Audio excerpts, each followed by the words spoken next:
بسم اللہ الرحمن الرحیم۔ حضرت موسیٰ علیہ السلام کو جب اللہ تعالیٰ نے فرعون کی ہدایت کے لیے اس کے دربار میں بھیجا تو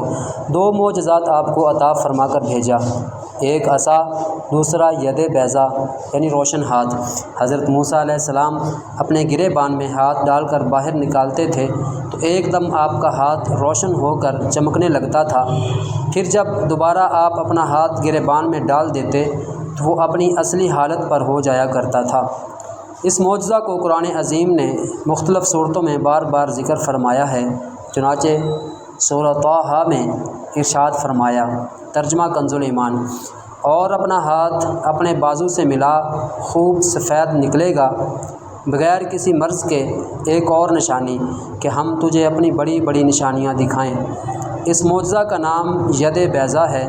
جو ایک عجیب اور عظیم معجزہ ہے۔ حضرت ابن عباس رضی اللہ تعالی عنہ نے فرمایا کہ حضرت موسیٰ علیہ السلام کے دست مبارک سے رات اور دن میں آفتاب کی طرح نور نکلتا تھا۔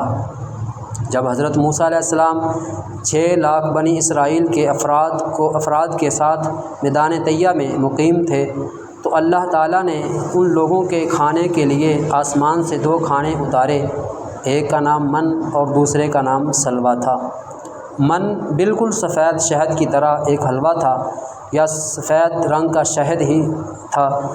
جو روزانہ آسمان سے بارش کی طرح برستا تھا، اور سلویٰ پکی ہوئی بٹیریں تھیں جو دکھنی ہوا کے ساتھ آسمان سے نازل ہوا کرتی تھیں۔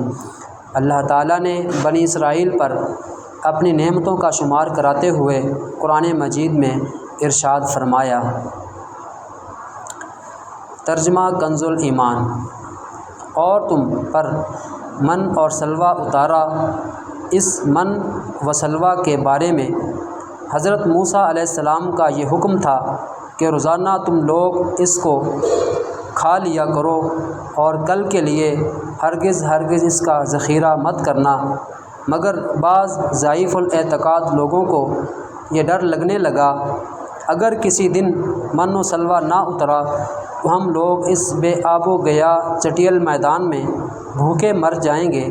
چنانچہ ان لوگوں نے کچھ چھپا کر کل کے لیے رکھ لیا تو نبی کی نافرمانی سے ایسی نحوست پھیل گئی کہ جو کچھ لوگوں نے کل کے لیے جمع کیا تھا وہ سب سڑ گیا اور آئندہ کے لیے اس کا اترنا بھی بند ہو گیا۔ اس لیے حضور اقدس صلی اللہ علیہ وسلم نے ارشاد فرمایا کہ بنی اسرائیل نہ ہوتے تو نہ کھانا کبھی خراب ہوتا اور نہ گوشت سڑتا۔ کھانے کا خراب ہونا اور گوشت کا سڑنا اسی تاریخ سے شروع ہوا، ورنہ اس سے پہلے نہ کھانا بگڑتا تھا نہ گوشت سڑتا تھا۔